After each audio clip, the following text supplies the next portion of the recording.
Bienvenidos a esta nueva emisión de su canal Pueblos y Leyendas. Hoy les tenemos una historia de esas que tanto les agradan, una experiencia de soldados. Estamos seguros que va a ser de sus favoritas. Los invitamos a apoyar este proyecto suscribiéndose al canal y compartiendo con nosotros su historia. Sabemos que tienen por ahí escondida una historia en donde se les puso la piel chinita. Sabemos que pueden ser el actor principal de nuestro siguiente video. Escuchas Pueblos y Leyendas, yo soy Hugo Flores. Comenzamos. Hola familia, espero que todo esté bien en sus vidas después de atravesar una época de pandemia. Quise escribirles porque he escuchado varios relatos de brujas en el canal y sentí bastantes similitudes con algo que mi primo Jaime me contó. Esto le sucedió hace varios años mientras era soldado para el Ejército Nacional de Colombia. Algo que a un ateo, como él se proclamaba, hace que no pueda ver ni una película de terror porque se asusta. Algo que lo cambió para siempre. Aquí va su historia. Prestaba él su servicio militar en el departamento del Meta, a principios de los 2000. Quien sepa del conflicto colombiano sabrá que esta es una zona demasiado difícil por su conexión entre zonas selváticas y el centro del país, lo que permite al terrorismo esconder varios laboratorios de cocaína, someter a aldeanos y hacer confrontaciones estilo guerrillas aprovechando la espesura de la selva, ya que como ustedes saben, en una batalla frontal no podrían enfrentar al ejército. Otra cosa es que tristemente en las grandes ciudades hay mucha gente que tienen el estereotipo que las relaciones con personas de esa región, o llaneros, como les llamamos, son relaciones caóticas por cuestiones de amarres y brujerías. Pero sin alejarme del tema, les sigo contando. El batallón al que pertenecía Jaime había liberado una población en una zona muy adentrada en la selva, después de un enfrentamiento que duró varias horas. Resulta que los terroristas se replegaron hacia el monte, ya que desde ahí tenían ventaja. Sin embargo, el ejército había notado que entre sus filas no había bajas, solo heridos, mientras que muchos criminales sí habían caído. Lo que hizo que después de haber pedido el permiso con los walkie-talkies y haberlo obtenido se adentraran en la selva. Eso les ayudaría a recuperar una zona estratégica que estaba rodeada de veredas y laboratorios de cocaína, y poder establecerse en una ruta que los terroristas usaban para mover cocaína directo a otros pueblos y ciudades pequeñas. Resumiendo, retomar ese pueblo era retomar el primer eslabón de la cadena de distribución, lo que afectaría mucho las finanzas del grupo terrorista. Estaban de buen ánimo. Eran un grupo de poco más de 30 soldados, y tendrían que enfrentarse solos durante esa persecución, ya que algunos otros habían montado guardia en el pueblo para restablecer su posición, y mientras hacían el levantamiento de cadáveres no obtendrían refuerzos, sino hasta el otro día. Sin embargo, ese pelotón siguió adelante, mi primo entre ellos. Me cuenta que de la crudeza de la guerra, una de las cosas más difíciles era entrar en la selva, durar días ahí con el miedo de un ataque, con hambre, incomodidades, animales peligrosos, el peligro de una mina antipersonal y un constante silencio, cosas que hacían que un soldado con carácter blando decayera, se deprimiera y muchas veces volvían al batallón o a la civilización bastante alterados a nivel psicológico. Llevaban más de una hora adentrándose en la selva, siguiendo huellas con suma cautela. Sintieron cómo la selva se hacía más y más oscura, a pesar que aún era de día y aún faltaba para caer la noche. El corazón le empezaba a latir, pero no por un miedo característico de ser soldado y combatir, lo que llamamos adrenalina, sino que este era un miedo un poco instintivo. Era como si se sintieran inmóviles o con reacción torpe del susto que les generaba estar ahí. Como si ellos pasaran de ser los cazadores a ser las presas. Sentían que caían en una trampa o que algo los vigilaba. Sin embargo, las órdenes eran claras: perseguir al grupo subversivo, lo más posible para alejarlo de la población y, de ser posible, diezmarlo. Caminaron durante un tiempo y no encontraron a nadie. No recibieron ningún ataque. Sin embargo, aprovechando que estaban bien provisionados, recibieron órdenes de permanecer ahí en la noche para tener la posición asegurada, y que un helicóptero Black Hawk del ejército daría rondas por esas zonas selváticas para evitar un nuevo ataque. Prevenir que el pelotón en el que se encontraba mi primo fuera atacado mientras al otro día, a primera hora, llegaban refuerzos. Eso no los tranquilizó. A diferencia de otras zonas de la selva, esta los hacía sentir muy incómodos, y así llegó la noche. Mientras algunos soldados descansaban y otros montaban guardia, se escuchaba entre los matorrales de los altos árboles pájaros o mamíferos como monos, osos perezosos. Ya saben, algo normal en la selva colombiana. Mi primo descansaba fusil en mano y apenas pegaba el ojo por algunos momentos debido a la tensión y sensación de inseguridad que esta selva causaba. Hasta que con la voz muy baja, un compañero le despertó. Ya era su turno de montar guardia. Así que un poco de mala gana aceptó. Comenzó a caminar por una zona un poco rocosa y despejada de ramas caídas para no hacer ruido. Solo lo acompañaba la luz de la luna, el cielo despejado y una linterna la cual encendía solo en momentos muy específicos, cuando escuchaba algo sospechoso. Desafortunadamente en esa época, ese batallón no contaba con equipo de visión nocturna, y como sabrán, una linterna podría delatar su posición. Y en una zona tan difícil como esa, y en plena noche, es algo que un equipo de operaciones debe evitar, sobre todo si quiere evitar ser emboscado. Luego de unos minutos montando guardia, notó cómo todo el ruido de la selva, de los pájaros, los grillos y el aleteo de algunos insectos empezó a descender como si bajaran el volumen de una grabación. Empezó a sentir esa tensión incómoda, pero esta vez, al estar en la noche, el miedo era mucho peor. Le avisó a otro de los compañeros con los que hacía ronda que estuviera atento, mientras éste también pasaba la voz a los demás.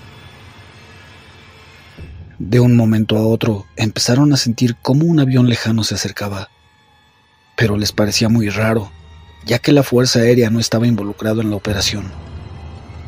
Y de haber un bombardeo por avión, solo sería si inteligencia había concluido que había un campamento cercano en donde resguardaba un alto mando de las FARC.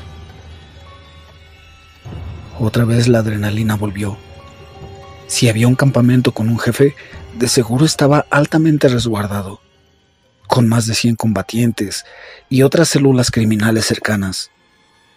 Y ellos no tenían la potencia de fuego, ni eran los elementos suficientes para responder una vez comenzado el bombardeo. Mi primo apurado fue a donde su superior, quien ya estaba al tanto, llamando por el radio de alta comunicación preguntando por qué la Fuerza Aérea estaba involucrada en esa operación, y ellos no sabían nada. La respuesta que se escuchó por el radio fue: negativo. Hubo unos segundos de silencio. El sargento pidió confirmación y otra vez le dijeron: negativo. Solo se tiene información de laboratorios de cocaína, no de campamentos. Pero ellos no podrían haberlo imaginado. El ruido de un avión a lo lejos seguía sonando. Por el radio les dijeron: mantengan la guardia y estén preparados. En breve el helicóptero pasará por esa zona. El detalle fue que no les dijo en cuánto tiempo. Cuando Rocky, un compañero de ellos a quien le gustaba el boxeo y por eso le llamaban así, uno de los mejores amigos de mi primo Jaime e hijo de campesino de ese departamento del país y que conocía bien la zona, dijo en tono meditativo: ninguna ruta de aviones comerciales pasa por esta zona, y si fuera la Fuerza Aérea, ¿por qué el sonido no varía como si el avión se alejara o acercara? ¿Por qué lleva tanto tiempo siendo estable? ¿Por qué le daría tanto tiempo a los delincuentes de percatarse y arriesgarse a perder el factor sorpresa si es que hay un bombardeo programado a un alto mando? Parecía el único en haberse hecho esas preguntas, pero tenía razón. El miedo no los había dejado fijarse en esos detalles. Más que un avión parecía un sonido de algo que los sobrevolaba por encima.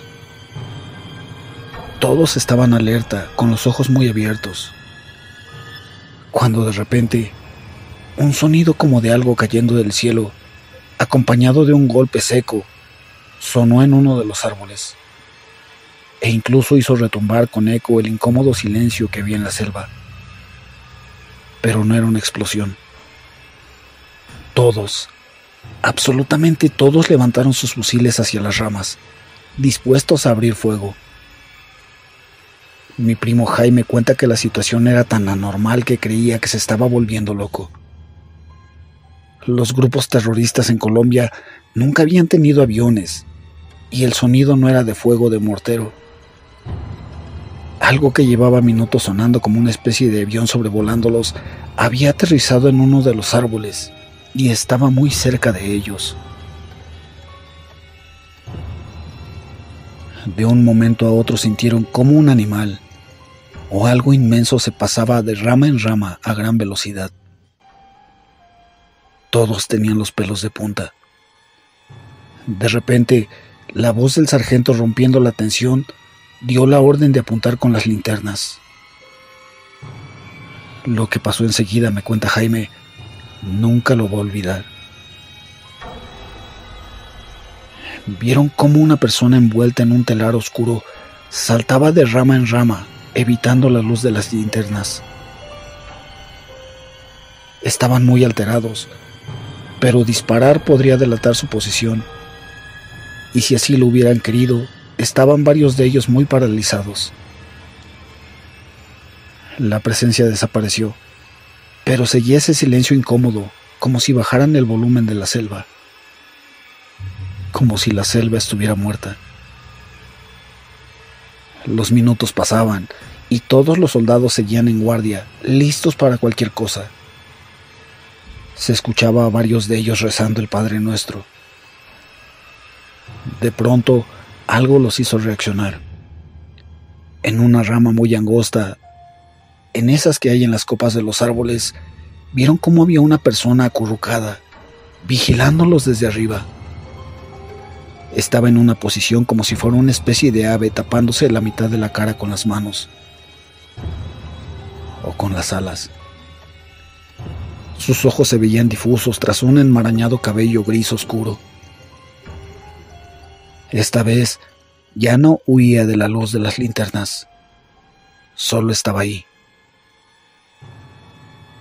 Se escuchaban los gritos ahogados de algunos soldados. De repente sonó a lo lejos el helicóptero. Eso hizo que la criatura se moviera, que como una gran especie de cóndor o águila, huyera volando.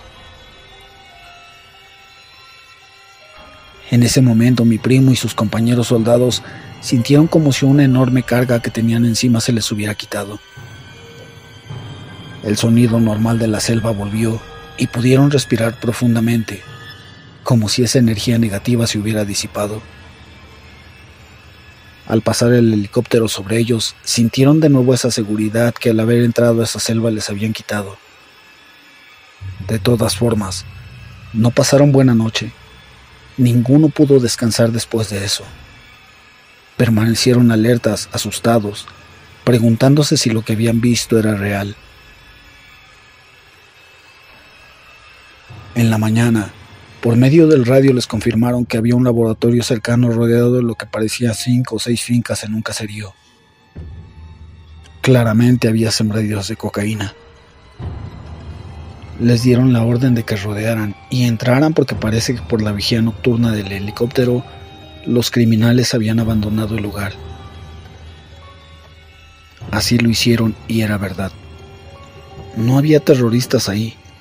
Solo algunas familias campesinas de no más de 5 integrantes, todas obviamente sometidas a trabajar para la guerrilla, con la amenaza de asesinarlos o de llevarse a sus hijos para reclutarlos de menores. en caso de que se opusieran. El laboratorio estaba cerca a unos pocos metros de ahí. Era fácil de reconocer porque era la única construcción más cercana al bosque. Estaba tapado desde arriba por algunos matorrales y tela de camuflaje selvático. Además, ya viéndolo desde el suelo, se veían esos enormes tanques azules de plástico que contienen químicos con los que fabrican la pasta de coca, la base de la cocaína y algunos plásticos, frascos de cristal, combustibles y herramientas de arado y recolección. Después de interrogar a las familias que ahí vivían, de reportar al batallón sobre los civiles y tener la información que estos les daban, se dieron cuenta que había una señora campesina, vestida de una manera un poco invernal. Algo raro de ver en esa zona de selva tropical. La señora de unos 60 a 70 años que no pertenecía a ese viejo caserío, según el relato de los mismos vecinos. Los otros miembros de la población no trataban con ella, pero se notaba que le tenían respeto. Cuando se enfocaron en la anciana para interrogarla, les dijo que ella vivía en una casa que quedaba muy adentro en la selva, que desde su casa era fácil emprender el rumbo por unos viejos caminos veredales, desde los cuales se podía acceder a otros laboratorios de cocaína que las FARC usaban. Que ella solo estaba ahí porque ese grupo criminal la usaba para que ella les hiciera de comer a los guerrilleros que trabajaban en el laboratorio. Como el procedimiento lo indica, hicieron un incendio controlado del laboratorio para destruirlo, y fueron notificados que los refuerzos ya estaban en el pueblo. Ya por fin podrían salir de ahí. Por radio les avisaron que un helicóptero iría por ellos y los sacaría de ahí por grupos, pero les ordenaron llevar consigo a la anciana. Doña Amparo se llamaba, puesto que tenía información de guerra que podría ser valiosa. La anciana se rehusó en primer lugar, pero ya no podía hacer nada. Eran órdenes de las fuerzas del Estado. Ella pasaría unos días en la estación de un pueblo aledaño al batallón, mientras servía de testigo de las operaciones de narcotráfico en esa zona.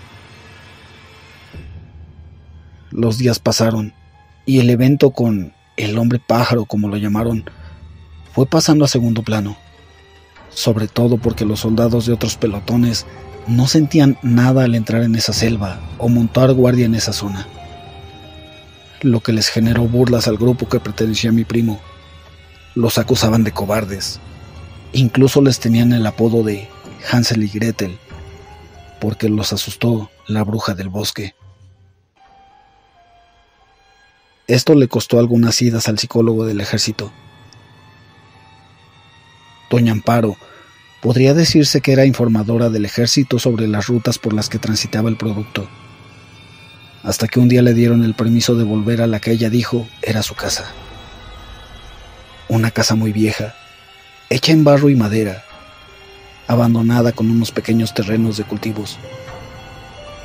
Esa casa se convirtió en punto de referencia para el ejército en esos días en que esa zona estuvo recuperándose, ya que desde ahí se dividían caminos, en donde inteligencia mencionaba estaba el enemigo. La señora era conocida por los soldados, ya que decían que cuando pasaban cerca a esa casa, mientras desmantelaban los laboratorios en esas veredas y recuperaban territorio, ella siempre les ofrecía comida, matar a una gallina para hacer una sopa o cosas así. Siempre era muy amable con los soldados, pero se rumoraba que había varios soldados que no les gustaba recibirlos, ya que la comida era muy simple e insípida, o algunos de ellos se quejaban de un fuerte dolor en el estómago, cosas que en una operación militar deben evitarse. Después de varios días estando en el batallón, hubo un día en que el pelotón al que pertenecía Jaime tuvo que volver ahí. El helicóptero los dejó en ese pequeño caserío donde habían quemado el laboratorio. Desde ahí se abrieron paso a las cercanías de la casa de aquella señora para acampar. Ella los reconoció, les dio la bienvenida. Tras un rato planeando algunas rutas de acción, defender la posición e informar sobre cualquier anomalía que era para lo que estaban ahí, doña Amparo de manera muy amable les ofreció comida. Nadie aceptó. Sin embargo, había algo extraño en ella. Siempre que veía a Rocky, intentaba evitarlo. No lo miraba a los ojos. Evadía cuando algún soldado cercano de Rocky le preguntaba algo de manera formal a una señora de tal edad, que vivía apenas de lo que una vieja casa en medio de la nada con cultivo pequeño y con algunos animales de corral le podía ofrecer. Igual mi primo y sus compañeros ignoraron el porqué. El pelotón hizo algunos rodeos por esa zona ese día.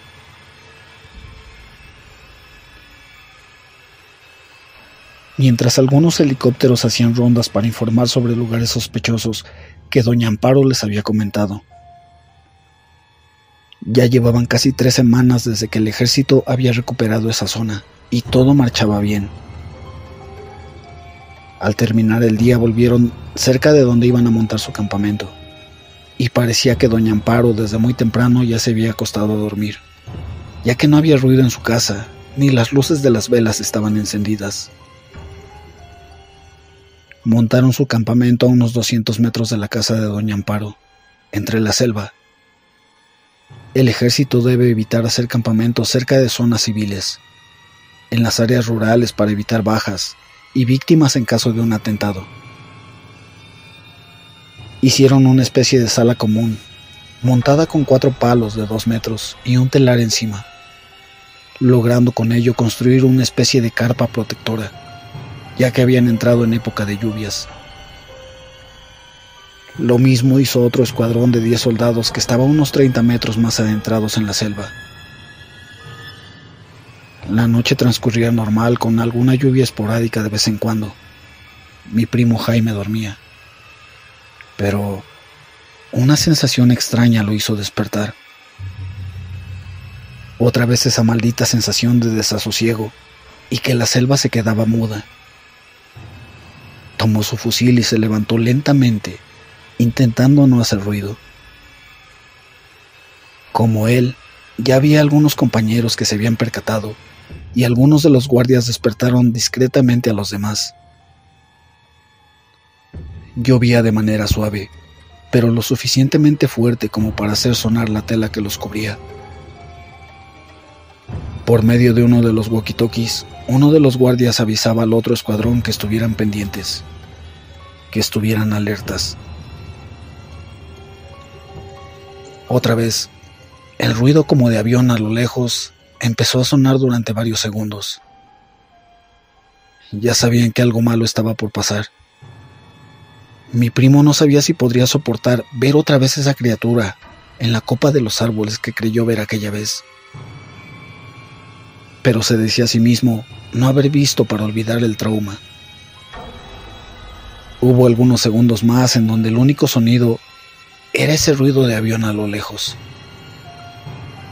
Parecía que la lluvia también había parado,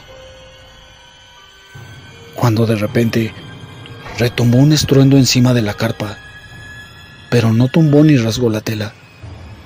Simplemente la hundía, como si desde arriba una persona pesada estuviera caminando en ella. No dio espera. Se escucharon gritos y algunos soldados dispararon por instinto y se hizo un escándalo. Lo que estaba arriba se quejó. Se quejó como si fuera humano. Se escuchó aletear y desaparecer. Mi primo Jaime, confundido, siempre que cuenta esta parte dice que no sabe si fue por el miedo o fue el sonido de los fusiles. Pero justo antes que esa cosa comenzara a volar, hubo un sonido de un trueno.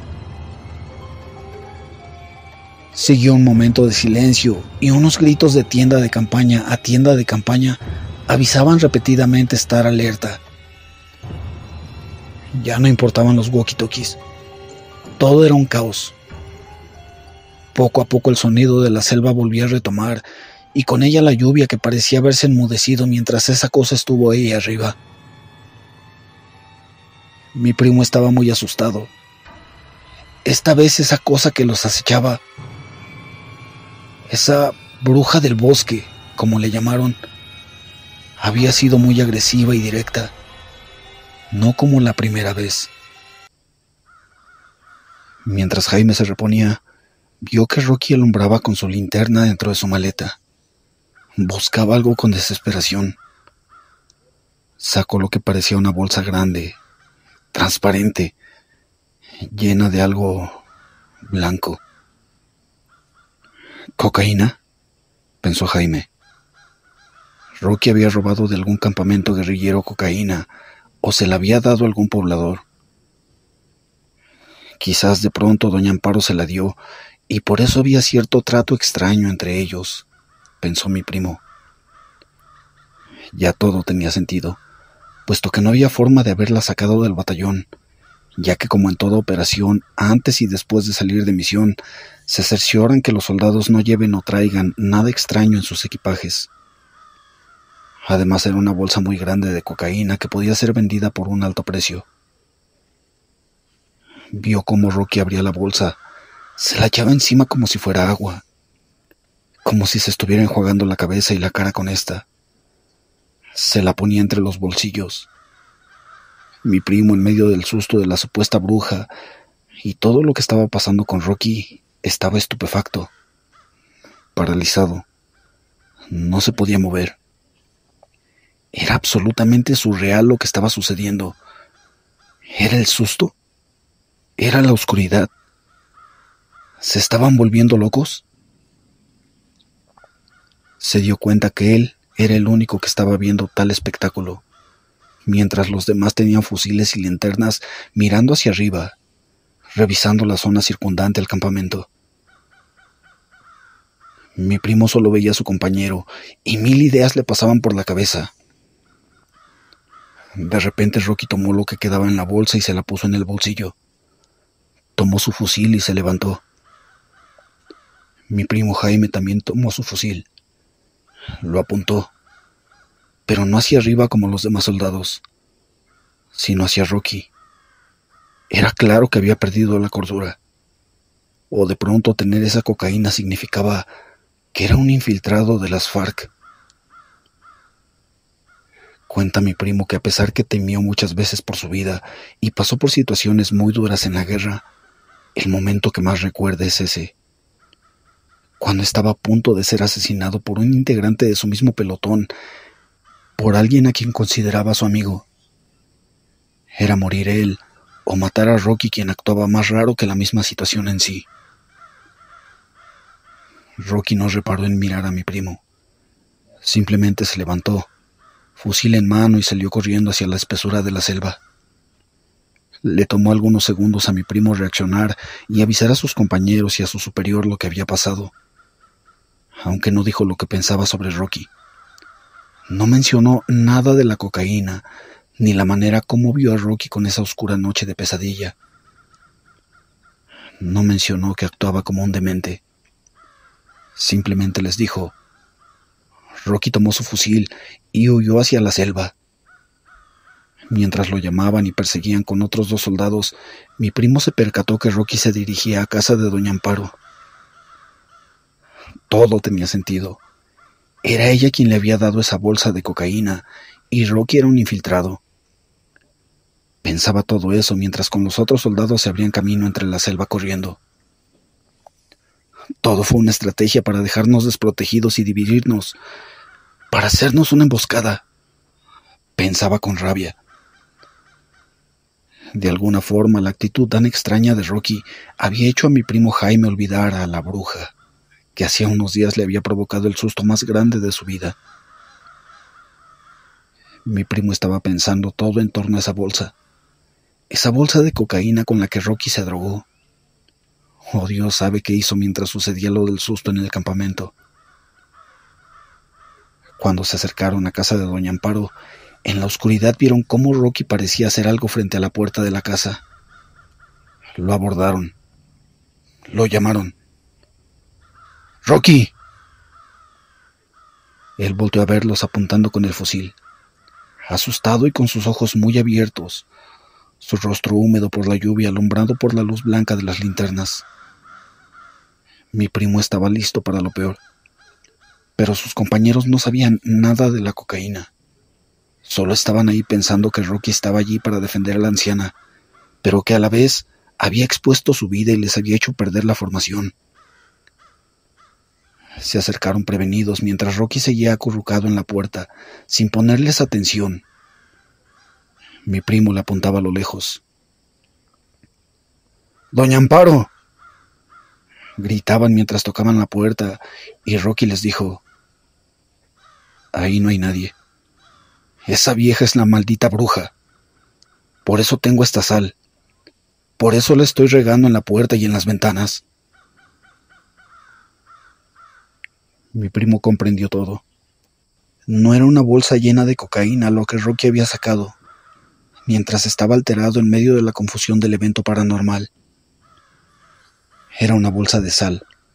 Por eso los soldados decían que doña Amparo cocinaba muy simple, y algunos sentían que les causaba indigestión. Por eso las familias del caserío cercano le temían. Rocky no estaba delirando. Creía que la sal lo cubría para enfrentar a la bruja. Mi primo Jaime se sintió como un estúpido. El miedo lo traicionó y no lo hizo pensar con claridad. Si Rocky se hubiera puesto cocaína encima, actuando como un demente, su apariencia hubiera sido como si se hubiera puesto harina encima, quedando muy blanco.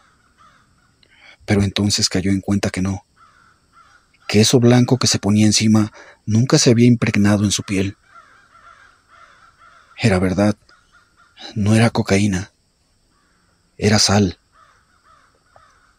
Mi primo en la actualidad cuenta esta parte riéndose, disculpándose que el entorno de guerra que lo rodeaba y el susto lo hizo pensar en esa tontería. Mientras Rocky les advertía de la bruja, los otros soldados se quedaron mirando la puerta estupefactos. Se dieron la bendición mientras se alejaban de la casa lentamente, caminando hacia atrás sin quitarle el ojo de encima. Mientras Rocky, con su fusil en una mano y su bolsa de sal en la otra, rodeaba la casa y la aplicaba mientras rezaba y decía cosas religiosas. Mi primo me cuenta que lo único que recuerda es que repetía: que salga el mal y que entre el bien, como hizo San Miguel, ante las puertas de... Era una oración a un santo, pero no la recuerda bien, solo esas pocas palabras. Se escucharon unos gritos a lo lejos. Eran los otros soldados llamando a puro pulmón a los soldados que habían ido tras Rocky. Parecía que el susto de esa noche les había hecho olvidar que estaban en una guerra. Mi primo no era el único al que el miedo le hacía actuar como un tonto. No percibían que gritar delataría la posición, que gritar era lo menos estratégico que podían hacer en una zona de conflicto armado como esa. Rocky terminó de hacer lo que creía iba a funcionar, y se reagruparon en el campamento. Después del regaño del sargento, Rocky contó sus sospechas, lo que mi primo y sus otros dos compañeros habían visto, quienes verificaban que el relato era verdad. El sargento se sorprendió. Estupefacto, ordenó montar guardia y estar despiertos el resto de la noche, mientras amanecía y averiguaban lo que sucedía. Les prohibió ir a la casa de doña Amparo, diciendo muy claro: si ella no es la bruja, que Dios la proteja, porque nosotros no podemos ir a defenderla. La noche pasó entre rezos y angustia, a pesar que ya habían pasado horas desde lo sucedido. El corazón estaba por salirse del pecho de mi primo. Rocky, a la ínfima luz que lo alumbraba, simplemente lo miraba y sonreía diciendo: Jaime, vi que me apuntaste antes de salir del campamento. Mi primo lo ignoró. Aún seguía dudando de la cordura de Rocky, pero se sentía avergonzado por haber creído que la bolsa estaba llena de cocaína. También dudaba de su propia cordura. Los primeros rayos del sol salieron, levantaron los campamentos rápidamente y se dirigieron a la casa de la anciana. A lo lejos vieron cómo estaba ella ahí, descalza, con una túnica gris oscura, roída, mirando fijamente a la casa. con sus manos acariciando su enmarañado cabello gris de manera nerviosa y compulsiva, sin percatarse que los soldados se acercaban a ella. Cuando la llamaron, ella duró unos segundos en reaccionar. De repente los saludó con la misma cordialidad de siempre, pero se dieron cuenta que su rostro estaba muy demacrado, mucho peor a como la recordaban un día antes. Sus labios estaban morados, su piel, que normalmente era un poco morena ya que se notaba tenía un mestizaje indígena, estaba excesivamente pálida, muy blanca. Parecía como si de un día a otro hubiera envejecido 10 años o enfermado con algo terminal. Le preguntaron qué hacía ahí, que si no había escuchado los disparos de esa noche, o cuando le llamaron a la puerta en medio del caos. Ella, con cara de culpable y bajando la mirada perturbada, simplemente les dijo que no había pasado la noche ahí, pero se notaba que claramente mentía. «¿Por qué no entra a su casa, señora?», preguntó un soldado. Ella se quedó en silencio mirándolo. De repente Rocky se le acercó y ésta simplemente se lanzó al suelo en posición defensiva, como si Rocky fuera a golpearla. Rocky le dijo: «Entre a la casa, mi señora. Acá afuera es peligroso y hay algo en la selva que vuela». Ella se descubrió el rostro y casi gateando se dirigió a la casa, retorciéndose mientras sus pies descalzos tocaban la sal. Intentó abrir la puerta, pero decía: «Me enferma, me enferma». Y lloraba. Mi primo y varios soldados estaban estupefactos, asombrados. ¿Qué rayos estaba pasando? ¿Por qué estaban allí en medio de la nada viendo eso? No podían creer lo que veían. Doña Amparo, entre lamentos y con un esfuerzo sobrehumano, entró a la casa, la cual se veía oscura y tenebrosa. Cerró la puerta y se escuchaba llorar ahí dentro, lamentándose, gritando. Simplemente decía eso: «Me enferma, me enferma». Los soldados empezaron a rezar, y cuanto más lo hacían, los gritos se hacían más y más fuertes. Ya no decía nada, solo gritaba, hasta que llegó un momento que guardaron silencio.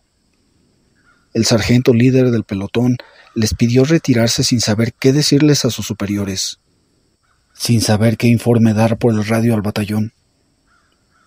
Estuvieron unas horas más por la zona. No podían olvidar esos ruidos desgarradores que hacía doña Amparo dentro de su vieja casa, hasta que les llegó la orden de retirarse de la zona. Les informaron que un helicóptero esperaría por ellos en el caserío aledaño. Cuando llegaron allí, los campesinos los miraban extrañados. Los del helicóptero los saludaron y les preguntaron por qué no habían reportado el enfrentamiento. Los campesinos ya les habían contado que escucharon disparos durante la noche. La excusa fue decir que se trató de un animal que los asustó y abrieron fuego. Mientras los del helicóptero miraban con cara de no creer esa excusa. Cuando llegaron al batallón y tuvieron que rendir informe, un superior les preguntó qué había pasado. Le contaron la verdad. Después de escuchar la historia, el superior guardó silencio, no estupefacto, no sintiéndose engañado, ni siquiera sorprendido, solo reflexivo. No les preguntó más y los dejó ir. Mi primo Jaime siempre creyó que por eso que les sucedió les iban a dar un castigo disciplinario, debido a algunos escándalos que han envuelto al ejército de Colombia en su historia. Pero los días pasaron y el pelotón de mi primo no volvió a ser enviado a esa zona. Jaime un día, en un momento que lo encontró solo, con todo el respeto le preguntó al superior qué había sucedido. ¿Por qué no los dejaron volver a esa zona? ¿Por qué no habían tomado acciones disciplinarias con ellos? ¿Por qué no habían investigado? Su superior simplemente lo miró con sus pesados y viejos ojos. Guardó silencio unos segundos y con tono paternal le dijo: «Soldado, he estado más de 30 años en el ejército. Me he enfrentado a delincuentes comunes, a los cárteles y ahora en esta guerra contra las FARC. He visto de todo. Hay cosas que me aterran de la guerra, pero también he comprobado cómo criminales se cubren con brujería, con pactos con el diablo para hacer sus fechorías. Usted no sabe la cantidad de cosas que les hemos encontrado a varios criminales. Imágenes de la Santa Muerte, santería cubana, brujería estilo haitiano, ouijas, imágenes religiosas de diversas religiones, escritos de pactos con demonios para tener poder y mujeres. Solo sepa, soldado, que esa casa tuvo que ser quemada como si fuera un laboratorio más, debido a las cosas que con los días otros pelotones encontraron ahí. De la señora Amparo, o bueno, la bruja Amparo, no se volvió a saber. Pero dicen los pobladores del caserío que a veces la ven por ahí en la selva, que siempre los de las FARC los asustaron y extorsionaron por medio de ella. Ella no era la cocinera de ese frente subversivo. Era su bruja, la bruja Amparo. El error lo tiene toda la cadena de mando, yo incluido, porque preferimos que ella fuera nuestra informante antes que preguntarles a los pobladores del caserío cuál era la relación directa con las FARC. Aunque con el miedo que le tenían esos pobres campesinos, quién sabe si nos lo hubieran dicho desde el principio. Acá termina la historia. Siempre que mi primo recuerda a su amigo Rocky, sus años de soldado, nos cuenta esta historia, o alguna parte de ella. Desafortunadamente, Rocky murió en un accidente de moto hace 11 años. Aquel valiente soldado que tuvo la capacidad de ver lo que los otros no. Espero que les haya gustado. Mi primo me dice que no quiere leer o escuchar la historia por miedo a revivir ese suceso de su vida. Pero les manda saludos y les agradece tomarse el tiempo de saber lo que él y sus compañeros vivieron. En el futuro les contaré otra historia que tiene que ver con mis tías, la ouija y el tormento que les hizo pasar en los años 70 en una vieja y gran casa de Bogotá. Un abrazo.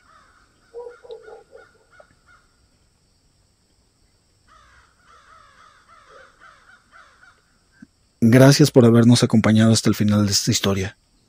Los esperamos en un par de días con nuevas experiencias de terror profundo. Ahora que ya conocen el final, traten de dormir aunque sea con la luz encendida. Pero antes de eso, los invitamos a suscribirse, a ser parte de esta gran familia. Ahora sí nos despedimos. Revisen debajo de la cama y no olviden cerrar la puerta.